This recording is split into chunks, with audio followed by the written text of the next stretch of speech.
Andy, my dude, have you heard of the magical website builder known as Squarespace? Ugh, not another Squarespace ad. I feel like every podcast is sponsored by them. Hey, don't knock it till you try it. Yes, okay, it is overhyped, but actually it lives up to the hype. Squarespace is like a website fairy godmother. With a click of a button, your site transforms into a beautiful masterpiece. A website fairy godmother? That sounds interesting. What makes it so magical? Well, for starters, those slick templates make anyone look like a professional web designer. Pick one, customize the colors and fonts to match your brand, and voila. Plus, the drag and drop Fluid engine is so easy, your grandma could build a site on Squarespace. Well, she did knit me a lovely scarf last Christmas. Maybe website design is next. Exactly. And when you're ready to sell your Nana's handmade scarves online, Squarespace has built-in e-commerce. Add a store with one click. Get flexible payment options. Then watch those sales roll in. And when she wants to teach others her steezy scarf skills, Squarespace's new courses feature is just the ticket. Nana can set up her curriculum and enrollments and payments in a snap and become the next e-knitting influencer. Oh, wow, you really sold me with the grandma angle. Sign me up for that free trial. Just go to thenextreel.com/Squarespace and transform your site into a beautiful Squarespace masterpiece. Well, thanks, Pete. Even though it's overhyped, Squarespace actually sounds perfect for Nana's site's needs. Appreciate the warning on the ads, though. I'll brace myself next time I listen to a podcast. Anytime. Let me know if you need any help getting that site up and running.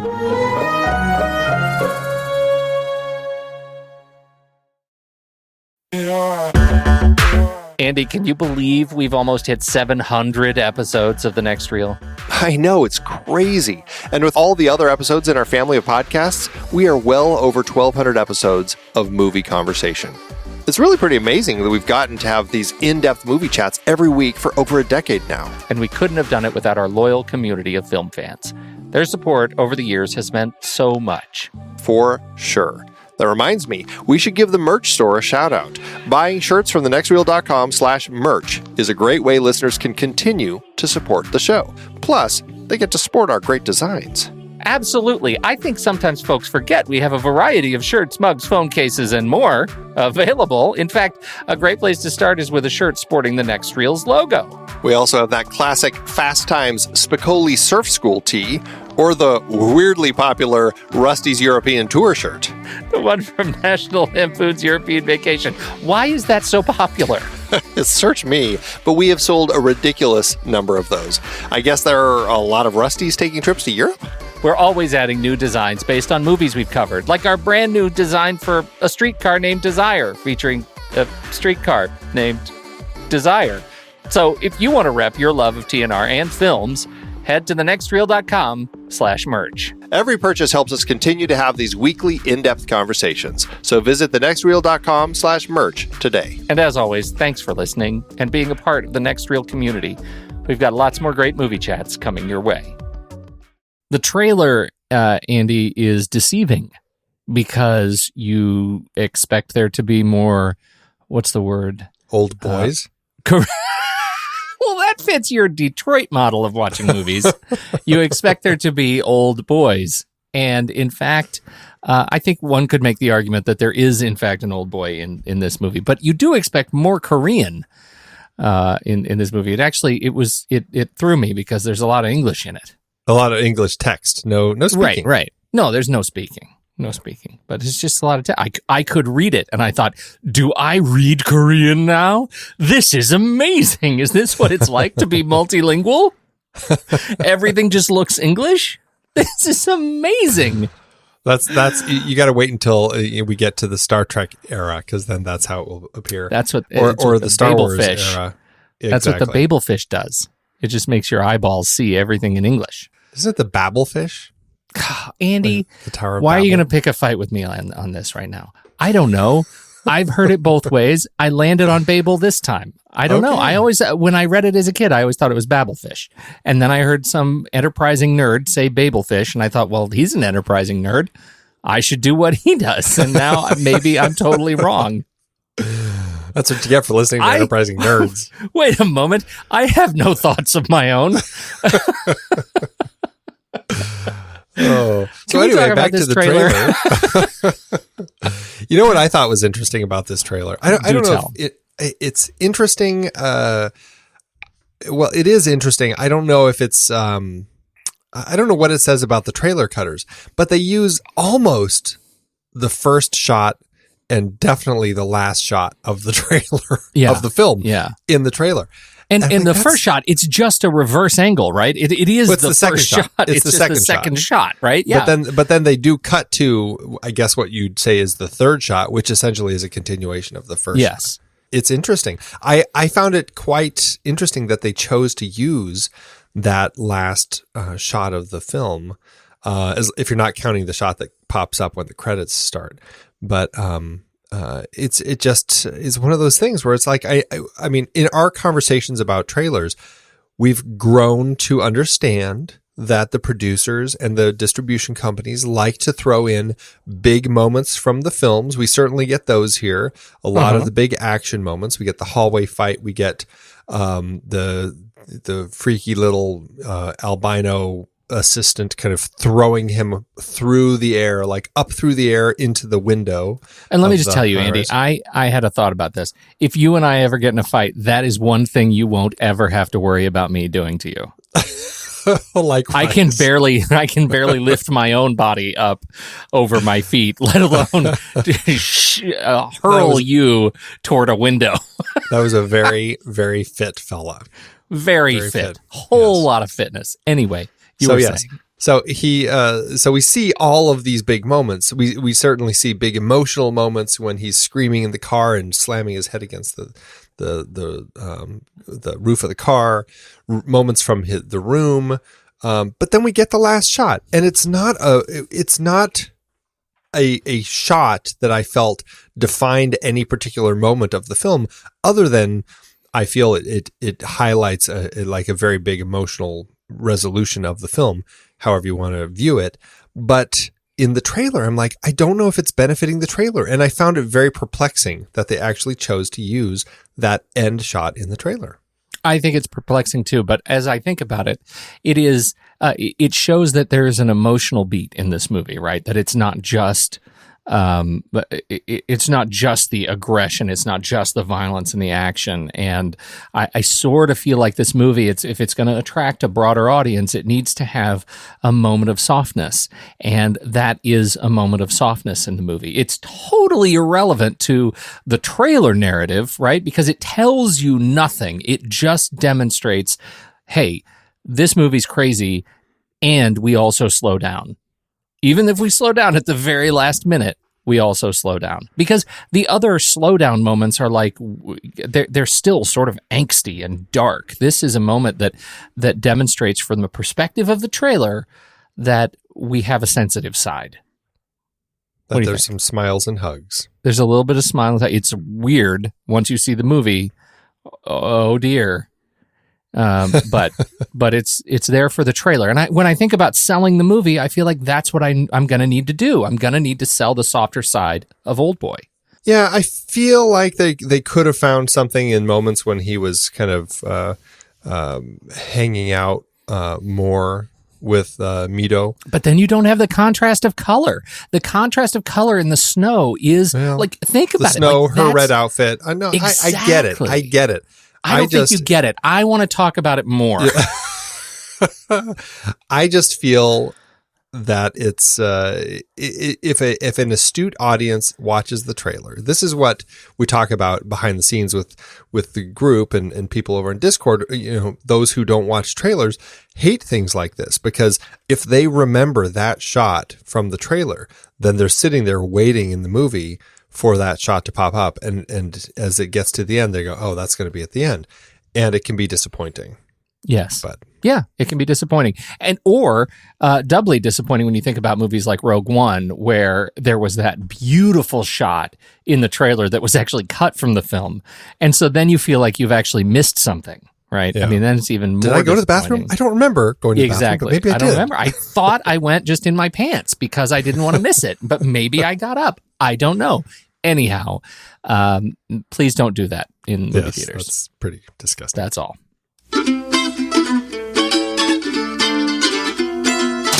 This is The Next Reel, everybody. I'm Pete Wright, and that there is Andy Nelson. Hey, hey, hey.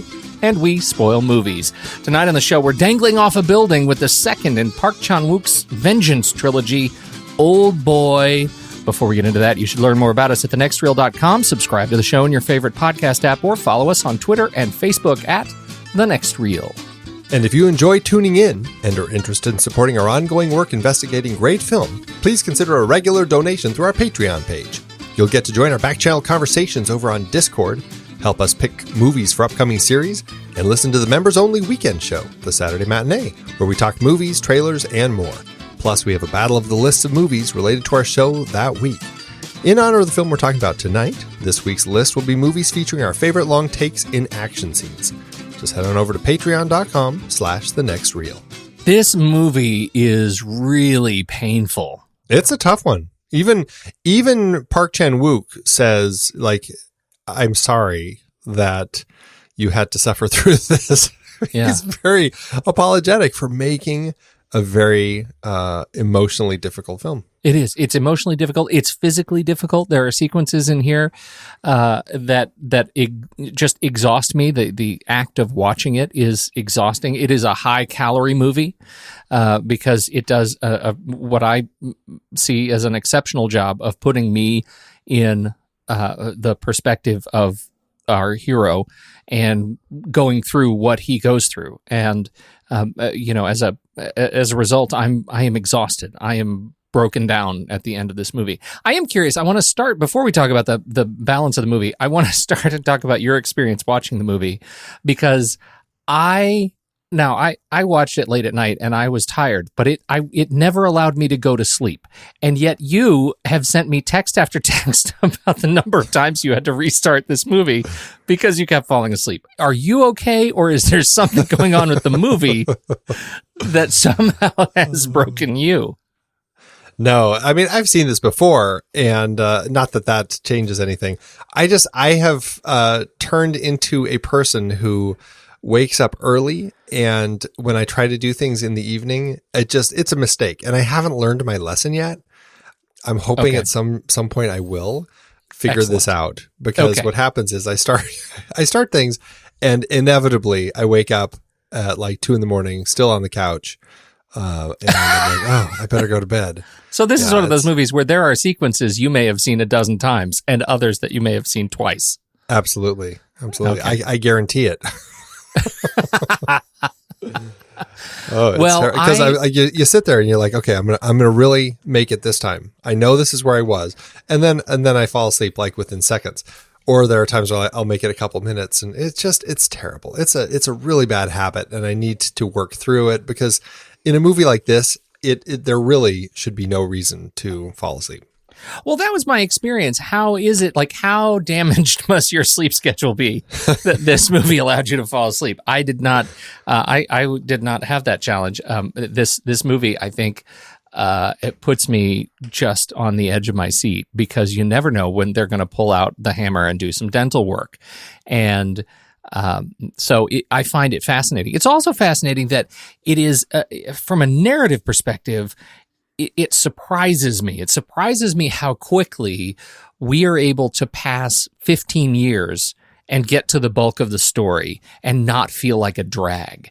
To me, it feels like the pacing of this film gets you through sort of what I'll call the kind of montage sequence so fast and so efficiently, and yet doesn't feel like I've missed anything, right? I mean, it doesn't feel like there are any holes in this movie that gets to the vengeance, it gets to the revenge, it gets to the violence, which is what I'm expecting in the movie. And I think it's fascinatingly efficient in that regard. I was right there with you, completely blown away as to how Chan-wook constructs a story. We have such an amazing introduction to our protagonist that it's really interesting and kind of difficult look at Dae-soo as he's this kind of this drunken, disorderly father who is the police have him, and this is our introduction to our hero. It's such a strange way to meet this character who right after that is kidnapped and disappears in front of his friend's face. Or when his friend turns his back just for a second. Yeah. And it was, and then from there to jump into, the room where he's held, prisoner, and we have 15 years, all of which is done in by the time we're 18 minutes into this film, he is being released. And I had forgotten how quickly it happened. In my head, I thought the bulk of the movie was him in the room, which wouldn't have made a whole lot of sense or a very interesting film. We go through it incredibly fast, and it's just and we noticed this in Sympathy for Mr. Vengeance. We certainly notice it here too. He has a very effective way of moving through space in his storytelling style, and it makes, in a way that's never in this film, I think, a way that's never confusing. Like I followed it right along with the story the entire time. I never had to double back like I did with the previous film and go, okay, hold on. I don't know who this is. I don't know what's going on here. Right. This was incredibly easy to follow. And the way that he did it was so beautifully done. It's great cinematic storytelling. What is up with private prisons? Like, is this a thing? Do you think we have these? I mean, if anybody's going to have them, it's going to be Arizona. I haven't told you, Pete, but I'm actually recording from one. That's why I do podcasts. I can't actually leave. Well, that is that's the premise here. That in these first 18 minutes, it turns out that there are just these apartments that have been converted to private prisons, and they apparently you can just call and have somebody thrown in a prison. It's like by appointment prisoning. I think it's different than private prisons, which is one thing. What? But really, well, you're right. This okay, is really so you're right. like How do you the call it? This is an gangland independent private prison. It's an indie prison. There's a whole indie prison culture. that it's sort of like themed hotels, right? This is themed prisons. I found myself it is a really themed hotel in its own way. In its own somebody else pays service for you to stay. Yeah, right. They do. And so that is the whole premise. He's just thrown into this private prison, and you have to look at, he's got a TV and there's a little desk. It looks like a kind of a low rent hotel room. He's got a little bed, and that's where we start. And that wow, it just blew me away. I mean, the whole concept I thought was fascinating. I don't feel like I've ever seen that before. I mean, there's, gang kidnaps, but this was like a full administrative operation. Like they have a call center, and it was a thing where they'd answer the phone and say, who do you want in jail? We can do that. That's crazy to me. Great. Yeah. It also seems incredibly inefficient to be bad guys and running something like this. Because inevitably they're going to have building inspections, and they're going to have to pay taxes on the building. And you don't want your people to unionize. That's going to be trouble.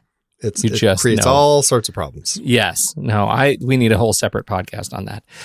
But that's the whole premise of the thing. We don't know why he's thrown in there. 15 years go by, and during these 15 years, he trains himself. He draws a person on the wall, and he starts punching it until he calluses his hands. I think they do a fantastic job of showing him sort of training himself. That is the one area that I find a little bit dubious, a challenge of credulity, that he comes out and is able to fight, multiple gang thugs at a time. And he is as skilled as he is because he was a straight up dope when he was kidnapped. He was, absolutely. Certainly not afraid of confrontation. So that hasn't changed. Mm-hmm. I guess it is just his ability. And maybe it also just goes to show how ineffective the gang is. Yeah, I guess so. I actually think it's an interesting trick in the actual screenplay, right? In the script, they hang a lantern on it, right? Because that people are going to wonder, how did he really train himself, in all of these sort of martial arts techniques by watching his TV and punching the wall. And he says it in his inner monologue. I wonder if my self-taught skills will allow me to take on these thugs. And at the end of that fight, well, turns out they did. This is great. And then we move on with the story, which I guess is fine. Yeah. It works. It works. It's fine. In context of everything else going on in the film, I think it kind of sets up an element that this is something in the world here that will work. And you see him doing it and you buy into it, you know. He certainly has gained this point of no fear. Right.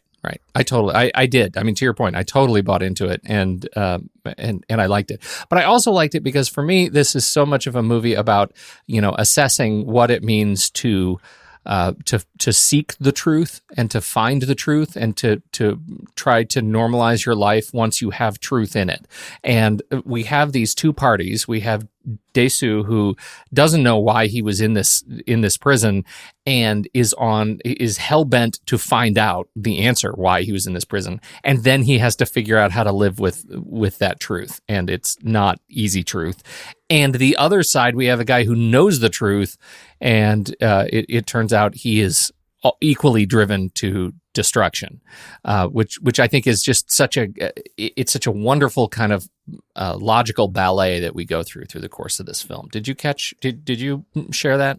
Well, it is an interesting film of contrast and what we know and what we don't know, and how it plays out between our protagonist and our antagonist. And I think that what I found so interesting is just this the twisted mentality, kind of that Woo Jin adopts as his logic for locking Dae-Soo up and putting him through this entire process. I mean, he's like the emperor. He really is. He puts this plan in place that takes, you know, like years, like 15 years to make this thing work. Yes. Not to mention the time ahead before that, just sorting it all out. And all the time he was probably fuming before that after his sister died. Like, he's clearly been blaming Dae-Soo for a very long time about the death of his sister, and has turned it into something very dark.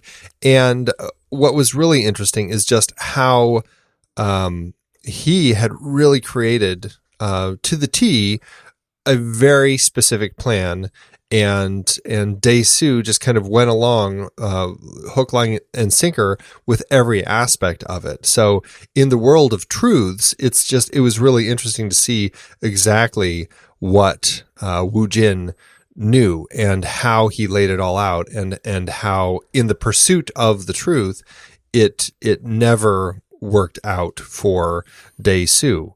And it didn't work out for Woo Jin either. I mean, but he knew it was never going to work out, and he essentially always intended on killing himself at the end of it, which he does.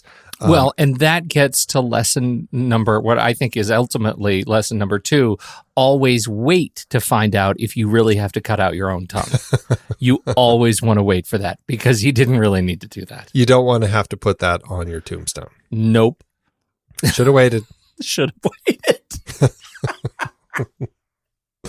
It's a very painful thing to have done, but it was, I don't know, in the moment, in the way the film plays out, I think that watching Dae-Soo through that entire final breakdown that he has in front of Woo Jin, it is one of the most raw and gritty and just hard to watch things that I've seen, and watching these actors, mostly Min-sik Choi, or Choi Min-sik, I guess, as you'd say in Korean, watching him just go through this process. I mean, it's like, this was hardcore, intense acting, and I was completely invested that entire time. It was amazing. Yeah, I was too, because you can see how he can sort of muscle his way through so much of the movie, but it's real craft to handle that last scene. I mean, that was just stunning performance. Let's talk a little bit about camera, and particularly also editing. You know, I mean, I think you already mentioned it, that the way Park uses camera to play with time and space is quite innovative. What do you mean by all that? One, it all starts with the story, and the way that he constructs the story in the script is incredibly efficient, and the way that we move through time works really well. The editing helps tremendously with that, and the way that he chooses to employ jump cuts to kind of move through space and time is great. Also, the way that they shoot it also helps really convey the story and work it in a way that is as effective as possible for this story that is telling. Whether it's doing split screens, you have a fantastic several split screens. One when time is passing and he's training, and you've got him training on one side, and you've got world events on the other side. You've also got a nice split screen when he's being hypnotized, and you got his face on one half and Wu Jin's on the other half, and you kind of see them kind of matching up with each other. You've got great use of rack focuses, of the shaky cam, which was really intense. And it reminded me of, I think it was almost like Fight Club, when Brad Pitt was kind of like looking right in the camera, and it was almost like the jitter effect that the camera has. It was like that. There were a couple of times, once when during the sex scene, and the other time was when Wu Jin kills Ju Huan in the internet cafe. The camera just all of a sudden starts getting this shakiness, which really emphasizes the moment. Just there's so much stuff going on. The intercutting, the crash zooms, the way that they composed in mirrors. It was just it was a really smart use of the tool of the camera and the editing in order to make this story move effectively over its 2-hour running time. And interesting, I think your point on when we feel that shaky cam in the internet cafe, I found it really interesting, because I feel like that shaking put us in the perspective of the guy being murdered. It felt like sort of a Strange Days experience that I just put on the headset, and I feel like now, oh God, I feel like I'm in it now, and he's going to break my neck. And that was, I think, really effective use and very intense. And and it's just stuff that he keeps doing in ways that affect the audience's viewing experience. I found it equally affecting when at the end of the film, when you have Wu Jin in his wackadoo apartment talking into the mirror as he's looking at Dae-Soo, who is like way behind him. But it's all incredibly focused in almost an impossible way, where we're looking at Wu Jin, his reflection, and it's just like an extreme close-up of his face. Mm-hmm. And then in the deep background through the mirror, we have Dae-Soo completely in focus. And I every time I looked at this, I'm like, this has to be a faked shot. There's no way that the camera is effectively getting all of that in focus through a mirror. Because there's no diopter trickery here. I mean, it really felt like a masked composite. Like it really right. did. It's like it absolutely did. It did. It was fantastic, and it puts you in a very strange place in the scene. And I can only hope that his apartment, speaking of the production design, kicks off some great new Netflix original, Extreme Closets of Korea, because that was amazing. I just wonder, what does he do with it? Because then it's just like a giant box in his living room when he's not doing anything. I guess you just decorate it. But he didn't. It was like completely austere. It's just what was a giant box? Well, yeah, it was crazy. What's that giant box right there? Oh, that's my closet. Oh, okay. Yeah, all of his pictures were over on the other wall. Right. So weird. And well, of course, he had, the water element too, that sort of surrounds the closet. It was a work of art. His apartment was a work of art. And I think this is an interesting, talking about his apartment and that whole element, it's an interesting point to bring into the discussion, the whole comparison of this film to the story of Oedipus Rex and just kind of how, or Oedipus the King, and how his relationship, that character's relationship with the gods in the story, I think it was, some people say it felt like this was kind of adapted from some of that. And there is this interesting sense that that Wu Jin and his sister are kind of almost treated like these Greek gods in this story. And Dae-Soo is the the mortal who happened to see them philandering, as gods are wont to do. And when you get to that crazy, my point was his apartment feels very much like this otherworldly place, right? You've got like the river running through it. You've got this crazy box that opens up, and there's like this magical place where clothes are, and glass it's high things everywhere. Up in the building. It looks like the perspective from the mount, right? Exactly. So it very much feels that way. And when you take that even further and you go to the scene where Desu is like reliving his memories in that crazy sepia tone, and he's following his younger self, who's following Wu Jin's younger self. It's like this weird MC Escher staircase, like sort of thing, where they're just going on these stairs, and the shots were done in such a creative way where it made it feel like I was in Escher's painting, and it was this otherworldly place, which also goes to show that this was a mortal following the gods into their realm, where he then perceived them having sex.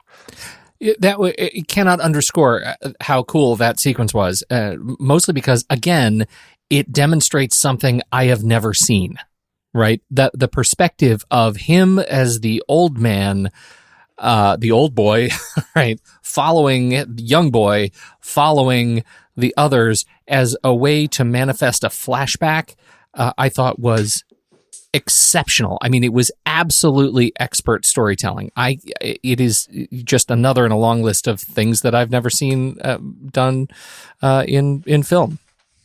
Yeah, it's one of the most creative ways to have a character exploring his memories, trying to remember something. Yeah, I thought it was just brilliant. We didn't talk about the ants, Andy. Oh. And I feel like when we were talking about this movie, that we were doing this movie, we talked to dear friend Tommy Handsome, who actually said that, I think he said he liked this movie. I find that highly dubious. I had completely forgotten about the ants in this movie. It's horrible. And he didn't even make it through the end of Ant-Man. And in that movie, the ants were the good guys. Like, how did he handle the giant ant person, like, sitting on the train? This was ants burrowing in and out of skin on his arm, and it didn't seem to faze Desu at all. Watching the ant come out of his skin, it was horrible. I don't know if it was worse with ants or worse with spiders in what was it, The Hidden, I think. Oh. Is that what it was? No, it wasn't The Hidden. I feel like the spiders has been well trod as well. What was the one with was it one of the creep show ones where there was a bite? What was that? It was that one with Martin Sheen, and I'm blanking on what it is. It's not The Believers. Oh, The Believers. He put something in the woman's makeup, her powder, and she powders her face and like has this whole thing of this thing on the side of her face, and it's a spider egg sac that pops and spiders cover her. Nope, no thanks. No thanks. Good talk. I think I prefer the ants. Mm-hmm. Speaking of animals, though, we also have the octopus getting devoured. What'd you think of that? In context of the story, it's just a complete shock of a thing to happen when he walks in to the sushi shop and he just says, I want to eat a living thing. Yeah. It's like, oh. And I guess in context of everything that's happened to him, this 15-year imprisonment and then this sudden release that's completely unexpected with no warning. And now he's trying to figure out what to do and what's going on. I kind of buy into it. I buy into the fact that he's just at a loss for anything. And this is just something that is a way to kind of ground him in reality, I think. Not to mention the fact, which we learn later, is that there is this whole hypnosis thing going on, and he's only here in this sushi restaurant because he's hypnotized to have gone there and to have ordered something, and she's hypnotized to react to him and all that sort of stuff. I think it's really interesting. That was a big octopus. That was a That was a big octopus. What, I feel like, so this is one of the things, having lived there, that you run across. And when you go out to, bars and restaurants, anywhere they serve, sushi, you can order live octopus. It's not, most of the time it's not actually live. It's like cut up because of the way octopus nervous system works, it's still moving. In some cases, you can get these small octopuses. You can go get these things and you can order them and you can eat them. And I'll never forget when we moved in there. I was there to teach, and the first thing that the boss said is, if a business person takes you out for drinks and then says you should totally do this, you should not, because of the way the octopuses are, and their nervous systems are still, their suckers are still working, and people die doing this, especially if they're drunk, right? Because they'll eat an octopus and the suckers will stick. They won't chew it up enough, and the suckers will stick in their esophagus, and then they'll suffocate and die. I thought that's what happened in this sequence, that this was a way to demonstrate that he was not himself, and that he just didn't chew it enough, and that he was suffocating because he tried to eat this octopus, and that he was, his eyes were too big for his mouth in this case. So I was totally stuck on Korean cuisine and missed the whole hypnosis thing. Well, we don't get that until later. Yeah. I know, yeah. But that's what I mean. Like, I went back and I was like, oh, I see that. I missed the hand, the touching, like all of those pieces. I had to go watch it again. Well, it's, I'm going to think about that now when, because you told me to eat the live octopus when I visited you. And yes. I did. And you did. Yeah. So thank you for that. Well, eventually you do. Eventually, see, it's really important that you drink just enough to be able to do it and not enough to forget to chew. Yes. Thank you. So, for that. you were a better person for having done it, right? Don't you think? That's a story. It is. It really is. Andy, that and the you're welcome. So yes, yummy. You're welcome. What I thought was interesting, kind of unrelated, but Min Sik, who does it, he's a Buddhist, and because he was, basically killing a living thing. He prayed before he ate it, and he actually had to do this 4 times. So there were 4 octopuses that he had to eat, and he prayed for each one before he ate it. And luckily, he chewed well enough because he did not choke or die. Yes, it is a dangerous thing. He did very well. It was believable. What do you make of the ending? He goes. We've already talked about the last shot when we were talking about the trailer, but you want to set up the ending shot and what it means? It's this ending that is purposefully ambiguous. Per Park Chan-wook, he kind of created it that way and intended to not be very understandable.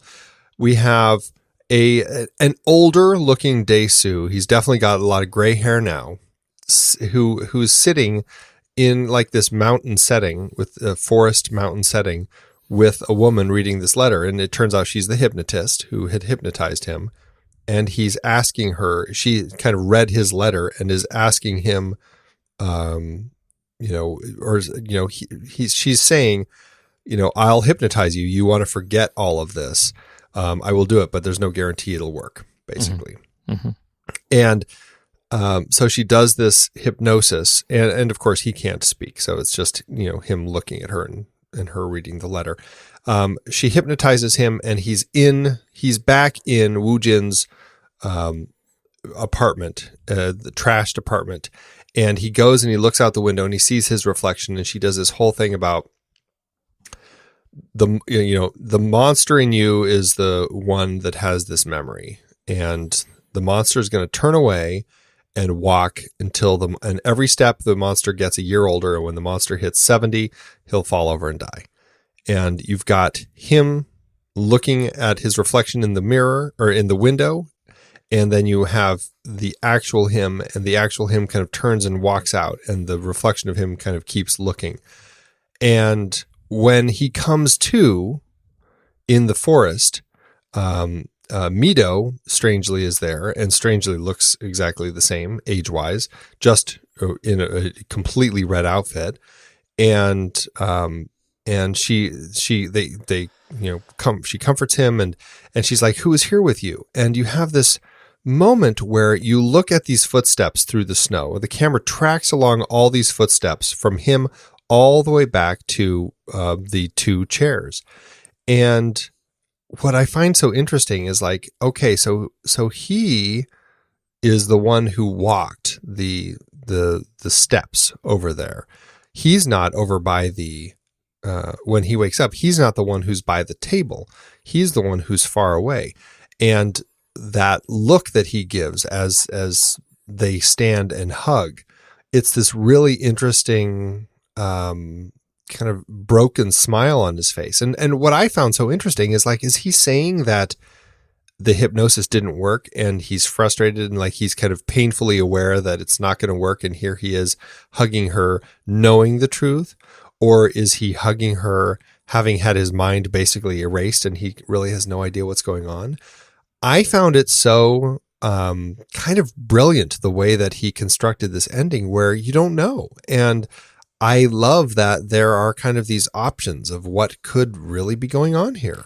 I was less in the ambivalent camp. I totally see what you're talking about, but for me, so much of this movie so much of his character is about the horrific awareness of the fact that he is deeply in love and lust with this woman, Mido, and aware that Mido is also his daughter with whom he has had sex. And that is a horrible thing for him to have to live with. And I was watching a really interesting conversation, a presentation by Park Chan-wook, who talks about, he's asked a question by a member of the audience in this particular panel, and he gives this answer, right? He says, this is a guy who can't live with the monster that he is inside, but he also can't live without the love and lust for his daughter. And as soon as I heard that, I went back and I watched the final sequence again. And to me, it reads so much like it's the monster that won. That what we see in the reflection when he's standing in the apartment, the monster is the one that turns and walks away. And then we're back in the snow, and it turns out it was the monster who took the steps away from the table in the first place. So what we're left with is this guy who is the monster. He is the one who's going to live in relationship with this sort of daughter figure in his mind. He's going to have to live with that. I don't know. What I don't know is if the daughter was real. Because as you said, like he's definitely aged. She has not. And that leads me to believe that what we're left with at the end of the movie, this whole journey, is maybe there's another him that's gone on another path, but the last one that we see is the monster. Yeah, it's such an interesting ending, and I love that it leaves multiple readings where you can kind of take it different ways. I love it. I love it. Oh. It's much better than the remake version where my recollection of it is he just can't take what happened. And I can't remember how it resolves with the daughter, but basically he goes and he pays the prison guy, the prison owner, to just lock him up again. And he goes back into prison to stay there the rest of his life. I don't care for that.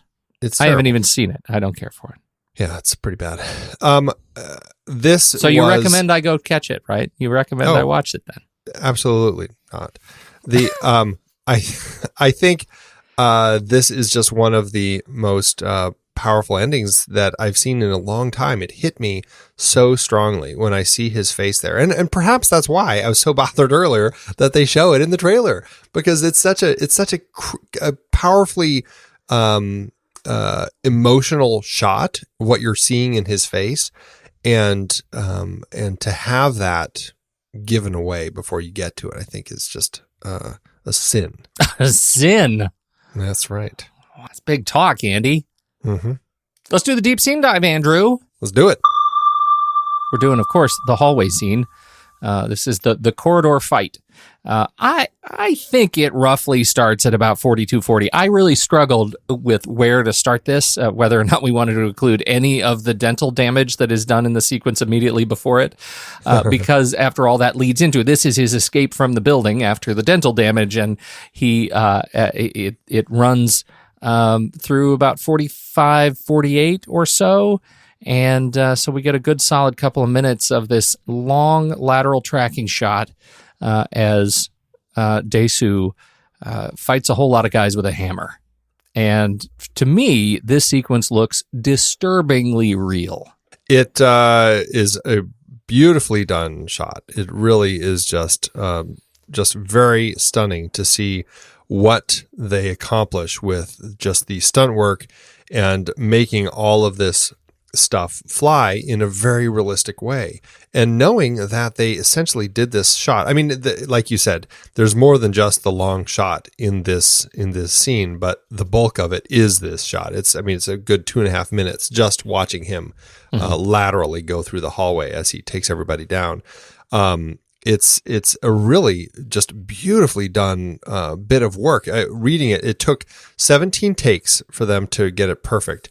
It was one continuous take. It took them over the course of 3 days to do it. There was no editing of any kind in it. The only thing that they did edit was the knife that was stabbed into his back. That was a CG knife. Otherwise, the whole thing is them just going through the process of doing stunts and actually performing this whole thing. It's really mind-boggling. There was a rumor, they'll call it lore, that Park Chan-wook actually intentionally tired Choi out for artistic purposes, that he wanted him to be exhausted. He wanted him to look exhausted. And so he intentionally did take after take after take so that he could tire him out. And Park said in the documentary, did you watch Old Days, the documentary that came out with this one? Okay. No.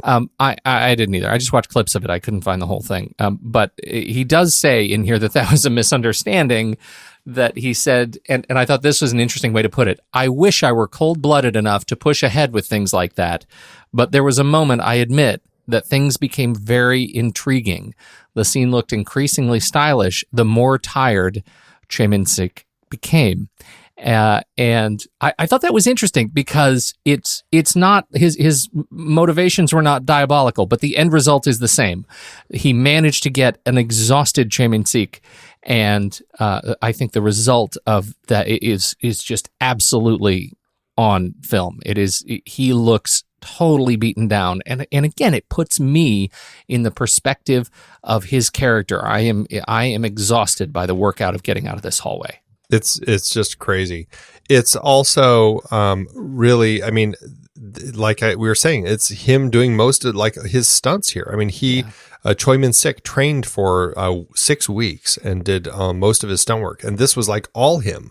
And just watching him take on all of these guys, I mean, it's just an amazing bit of work. And what I love about it, what I think also just makes it so feel so real.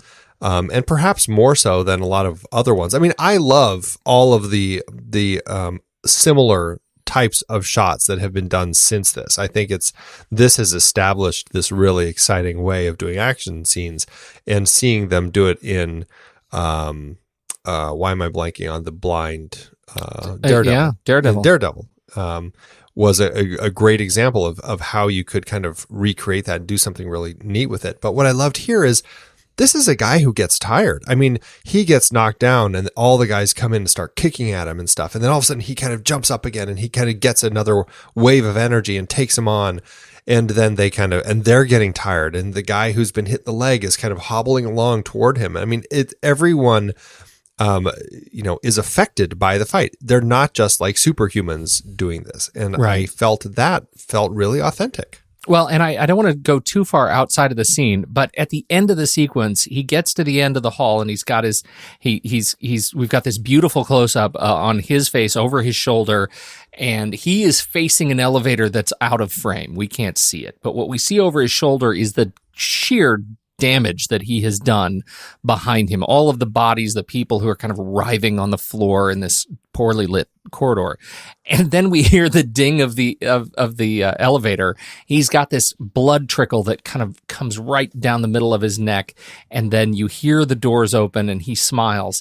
And this leads us to this moment of comedy after this sequence of incredible violence where we see that the elevator, it turns out, is full of more thugs It is full of probably 8, I don't know, maybe more thugs who are in there. And the next shot is a wide shot of the wall as the elevator opens clearly on another floor.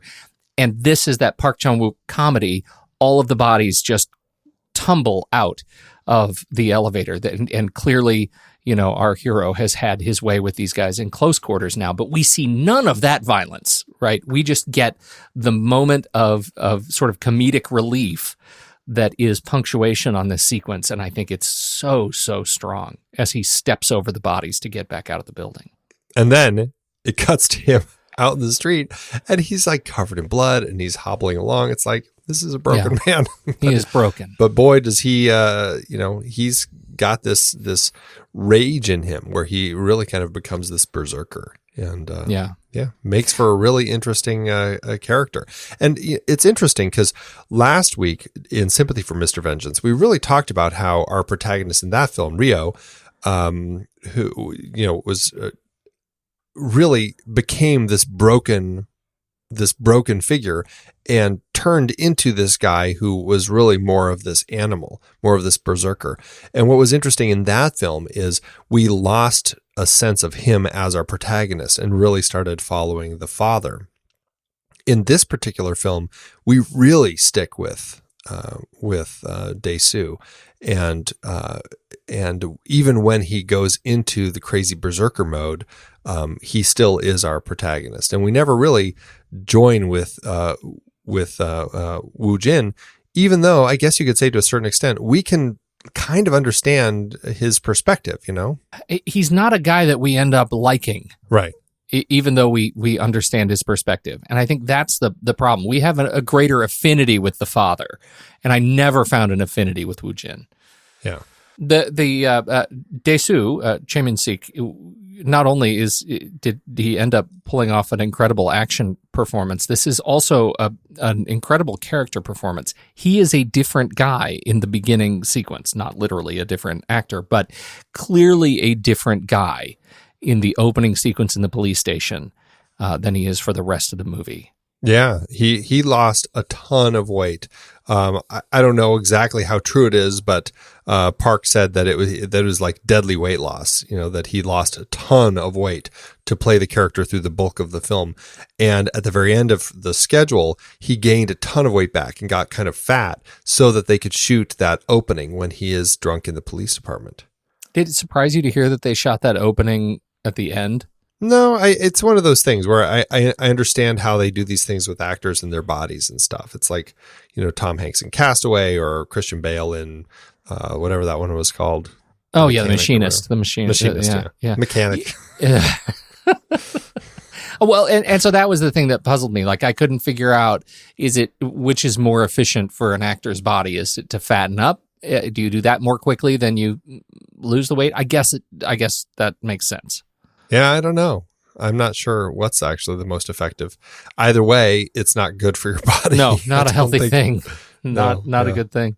He was amazing in this, and we haven't talked about any of the thugs, the sort of unnamed thugs, but this was a sequence of some fantastic choreography by a lot of people who, undertake sort of good, solid weight of personal risk when they jump into a melee like this, and it was really beautifully done. Absolutely. Camera by Chung-Eun Chung. Yeah, we've talked about kind of most of the stuff going on with the camera that we've really liked. Yep. But it was nice to see when it came time to do this, just the way they designed that tracking shot. It was just a very fluid. It was clean, and it works really well in context with the with what's happening here. Production designed by Ryu Sung-hye, and I don't really have anything else to say about that other than the fact that it was a beautiful hallway in a personal prison, indie prison. It was gross. Indie prison world. Yeah. You know what I will say about the production design? In the rooms all had such great looks, and these we're not in them, but in these prison rooms, like his room had, I don't know, something about the wallpaper was just so fantastic. I loved it. My favorite though was the wallpaper in the room that he goes to when his buddy calls him and gives him the address for where Evergreen is, and it's like he realizes it's the apartment across the way, and he runs down and he runs upstairs, and he finds Hu Jin in it, and is just like that apartment had like this weird honeycomb look on the walls, and I was just in love with the design. It's something about the idea of like being inside these little, spaces like that. I thought that it was really very effectively created for this world. We've already talked about the script as just a wonderfully efficient work. Park Chan-wook, Lim Chun-hyung, Wang Jo-yun, and Garen Tsushia, with story credit with Nobuaki Minegishi. This was based on a Japanese manga that I have not read, but I put a link in the show notes if anybody's interested. Have you read it? I have not, but I was looking at it after I found out, because I didn't know it was based on manga. But yeah, Garen Tsushia and Nobuaki Minegishi created this Japanese story that essentially is this this take on this thing that happens to this guy who gets imprisoned and then has to go track down the identity of his captors and figure out what the heck is going on. My reading up on it, though, it sounds like what Park Chan-wook and his team did is they took the basic setup and the title from it, but the plot and the characters and really everything else, they really reworked it.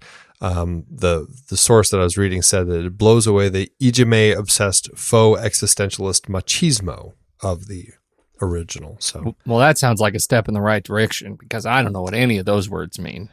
I don't either. I don't know what Ijime is. But, bullying. It's bullying. Because they really cleaned up the bullying in Old Boy. I think that's the number one thing we can say. There's less bullying. Oh my! Also, there's more hammering. Whatever, you make your trade-off. Boy, that's quite the weapon. Park Chan-wook as a director, I adored this, especially after watching last week's movie. I'm finding him a very engrossing director, and this series is making me want to invest some more time to dig into his other works. I never saw Stoker. I still haven't seen that, so I want to check it out. I want to go back and rewatch JSA because it's been a very long time. It was shortly after it came out that I watched it. So, I mean, it's been so long. So he's a director that's definitely worth revisiting. Other cast and crew, Yuji Tai as Wu Jin. Boy, is he the handsome bad guy. He definitely is.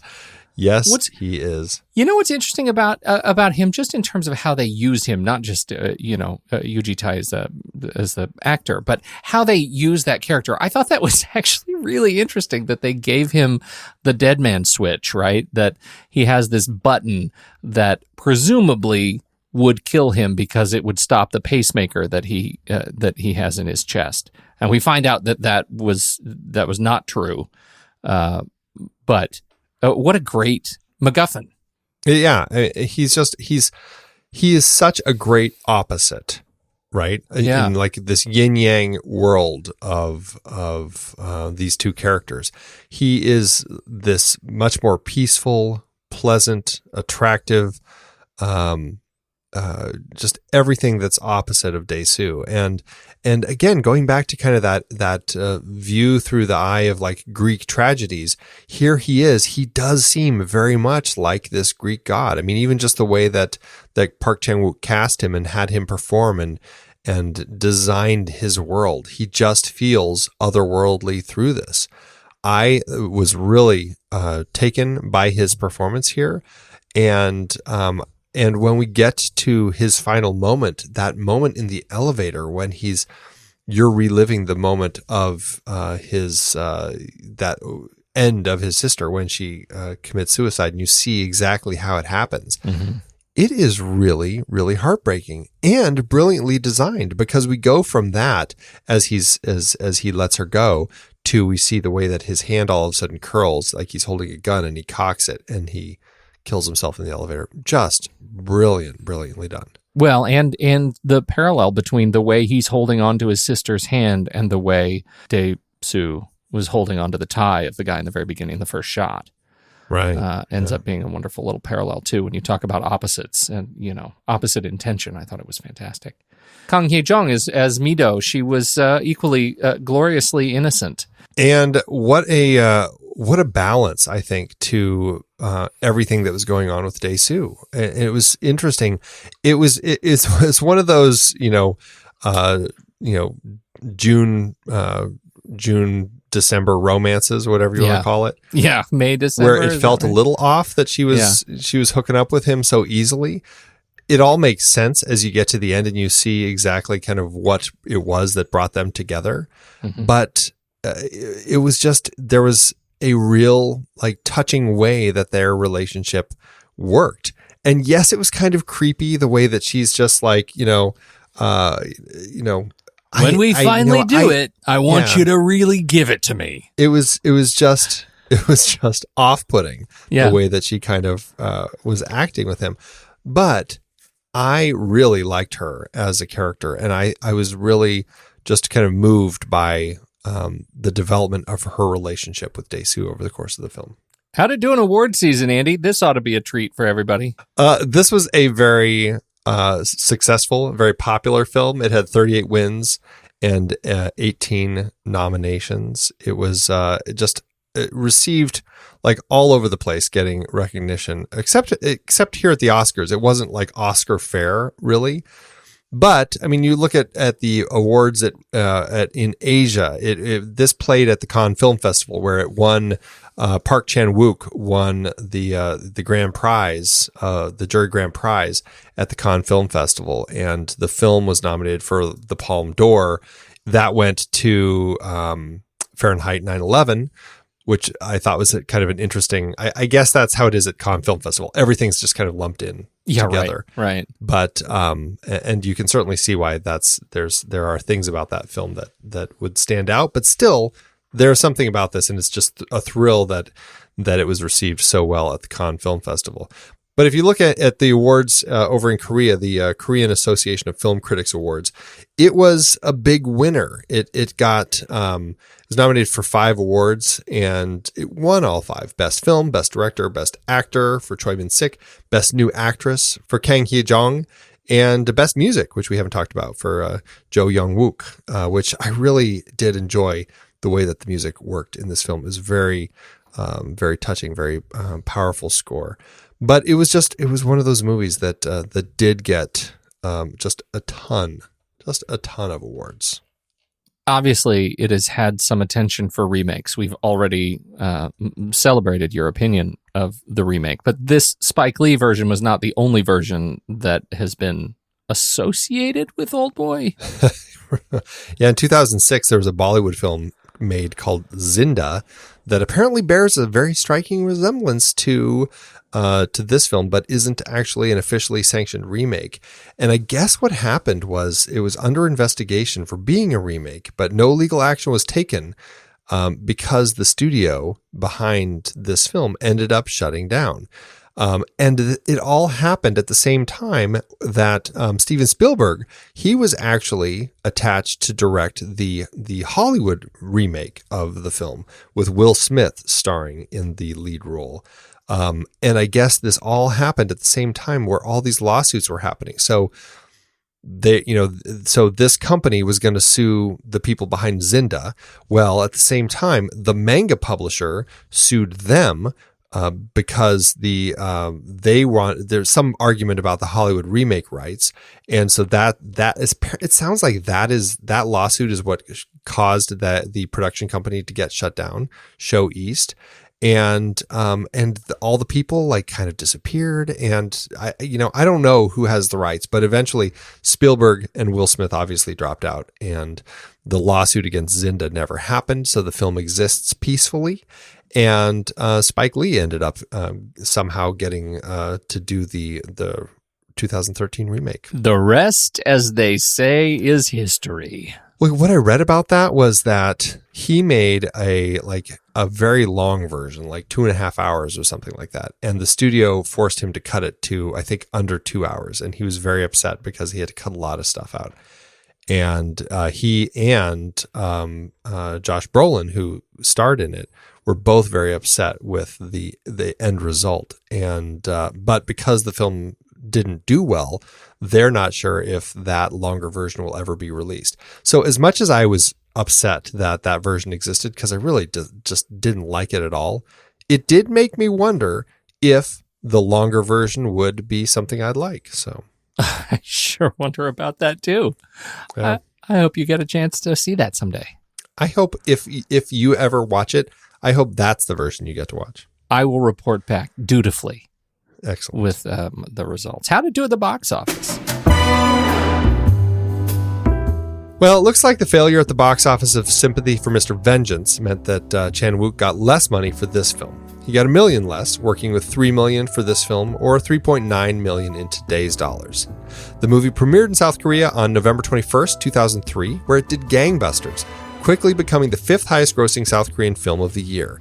And that is in an incredible year for South Korean films anyway. It's the same year that Bong Joon-ho's film Memories of a Murder opened, also A Tale of Two Sisters, The Uninvited, Spring, Summer, Fall, Winter, and Spring, and Silmido. So it was just a great year for Korean films. It also played at the Cannes Film Festival the following May, where it was a huge hit, and then finally opened on 5 screens in the US March 25th, 2005, opposite the remake everybody's already forgotten about, Guess Who? The movie did well enough here, earning $707.5 thousand. In the rest of the world, it made $14.3 million, meaning it earned $19.6 million in today's dollars. That leaves the movie with an adjusted profit per finished minute of $131,000. That, paired with its acclaim, helped Chan-wook further build his career as a director to watch. And so he has. Andy, I am so glad we watched this movie because it's I'm just having a delightful time getting to know Chan-wook a little bit more. I had a terrific time with this movie. And I know it's hard to watch, and I know a lot of people had some trouble with it. But I am delighted that it's on our list, and I can't wait to see what comes next. Absolutely. I think it's probably time for us to rank it. Let's do it. Head over to flickchart.com/thenextreel. You'll see our list of movies, all of them that we've talked about on this very show, or you can just swipe over in the show notes, tap the word Flickchart. It will take you right to this film where you can add it to your ranking and see how it stacks up to ours. All right, first up, we have Old Boy or The Girl with the Dragon Tattoo with Numi. Old Boy. Yeah, Old Boy. Old Boy or Live Free or Die Hard. Old Boy. I'm going to say Old Boy. Old Boy or Star Trek II, The Wrath of Khan. Old Boy. What? Wow. I stand by my decision. I'm shocked. I'm a little shocked. I'm going to say Star Trek II. And here we go. Here it is. 1, 2, 3. Rock. Scissors. Paper. I was going to say hammer. Just to I was too. That would have been brilliant. All right. Well, you take it. Old Boy wins this time. I want to see Captain Kirk now going, Daesu! Or I guess you have to go, Woo Jin! You'll have to come down here. Old Boy or All the President's Men? It's going to be All the President's Men for me. Yep, me too. But you see what kind of territory we're playing in right now. Like, Old Boy is an exceptionally strong film for me. Yeah, I know. It topped Star Trek 2. I'm a little shocked by that. Old Boy or Nine Queens? 2 fantastic films. I'm going to say Old Boy, though. I'm going to say Old Boy as well. Old Boy or Room? Wow. That is a tough one. The performances in Room, in particular before the escape, were just so strong. And I was so wussy. I don't know if you remember. I was called Wussy, as were you. Yeah, we're the wussy boys. Yeah. I'm going to say Room. I'm going to say Room too. That's a really, I mean, all of these are already just way too hard. Right. Old Boy or Casino Royale? Casino Royale. Casino Royale. Old Boy or Paranorman? Old Boy. Old Boy, yeah. That does it. Oldboy is number 30 on our chart. It jumped way up there, which is really fantastic to see that it made it so high. Yeah, truly. That is just wonderful, and a wonderful celebration of some incredible performances. And on my flick chart, this is really a statement on how broken my flick chart is right now. How did it do on yours? On my flick chart, it ended up at 493 out of 3933, which is at an 87%. See, mine ended up at 314 out of 1016, which is a 69%. And if I were to go off the algorithm there, I should be a 3.5 star. That is an absolute flick chart failure.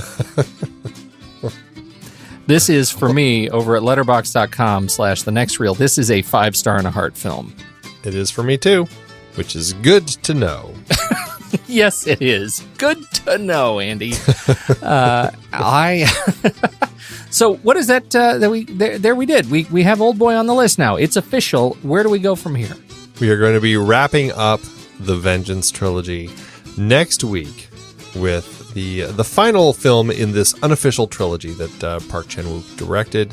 It is going to be Lady Vengeance, sometimes called Sympathy for Lady Vengeance, but it's pretty much just Lady Vengeance from 2005. And this is the other one that I have not seen of the series, so I'm looking forward to jumping into this one.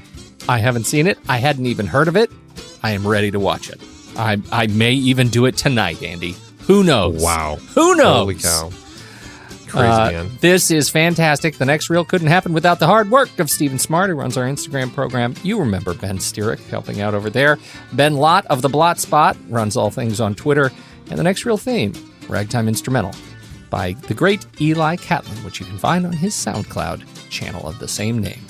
When the movie ends, everybody, our conversation begins.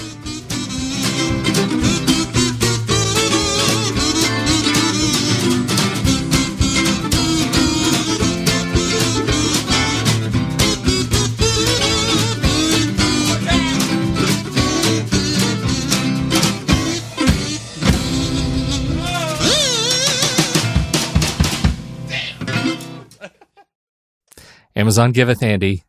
As Amazon always doeth. Some of these are really delightful. Does it make you, when you read some of these 1-star reviews, I assume you're doing a 1-star review. Is that correct? I am doing a 1-star review, yes. Does it, when you read these reviews, do you feel dirty at all? I don't feel dirty while reading the reviews. No. I feel a little dirty because it makes me think maybe I saw a different movie. Like maybe my eyes are tuned, dirty. You've got the dirty switch on your eyes. Apparently I do. As Southern Hummingbird gave this a 1-star review back in 2015, who says, "This movie made me want to throw up. I so regret buying this film and watching it in its entirety. It's a shame, too, because it started off intriguing, but then it seems someone else with a one-track mind took over the rest of the movie. I was hoping that the film would change course, but it stayed on that road to hell. Honestly, this would have been better off as a 25-minute porno film." Now, I'm neither going to confirm or deny my relationship with pornography, but I assure you, this is not a porno film. But would it have been a better film? That's the question. 6 stars and a like. What's yours? I have a 1-star by Laserpoint, who hated this movie. Here's the plot. A young guy wrongs another fellow who, as an adult, has become a powerful zillionaire who can really hold a grudge. The zillionaire devises multiple torments for the hero, who doesn't know who is behind it and becomes an enraged psycho from all the bad stuff that has been happening to him over many years. The bad stuff includes 15 years imprisonment for unknown reasons, lots of violence, and incestuous sex. So what could possibly go wrong? I really wanted to like this, and I read the reviews. Dark, disturbing, etc., etc., etc. I didn't find it to be any of those things. For me, it was a ponderous, pretentious piece of crap. On the other hand, I watched it on Christmas Day. probably not a good combo. That's amazing. That's amazing. He hated this movie because it wasn't dark and incestuous enough. And apparently the whole idea of watching on Christmas it really confused him. Oh, that is delightful. I am so glad that you surfaced that review. Thank you. And thank you, Amazon. It's hard to believe that we have been having in-depth weekly conversations about movies since 2011. You're telling me producing this show week after week requires a ton of work behind the scenes. If you'd like to help support our efforts, one easy way is by using our originals page when shopping for books and movies we've covered. Just visit thenextreel.com/originals. Your purchases made through our links give us a small commission at no extra cost to you and allow us to keep having these great conversations. I was so excited for our big Star Trek film franchise series this season. All those movies adapted from Gene Roddenberry's original 1960s TV show. As a huge fan, I know that you geeked out over analyzing the adaptations. Absolutely. From the motion picture to the Kelvin timeline films, seeing the Enterprise crews on the big screen was a dream come true. Our list of source material isn't just all books and plays. We have the original series in our list of source material. You can rent the episodes to watch and enjoy and support the show in the process. For our Millennium Trilogy series, we covered films adapted from the original books that launched Lisbeth Salander, The Girl with the Dragon Tattoo, The Girl Who Played with Fire, and The Girl Who Kicked the Hornet's Nest. As much as I love Fincher's version, the original Swedish versions are the way to go. We also did our Die Hard series in season 7. I can't believe Die Hard and Die Hard 2 were adaptations. Two of the greatest action movies ever. Well, one of them at least. The other is awfully fun, though. We revisited the classic Mary Poppins for our 1960s movie musical series. A spoonful of sugar always helps the medicine go down. Old Boy was intense for our Park Chan-wook Vengeance trilogy. And East of Eden and Giant were highlights of our James Dean series. And a fun time travel mind bender with Predestination to cap things off. Find all the books behind these adaptations and more at thenextreel.com/originals. Dive into the source material for your favorite movies. Check it out today, thenextreel.com/originals.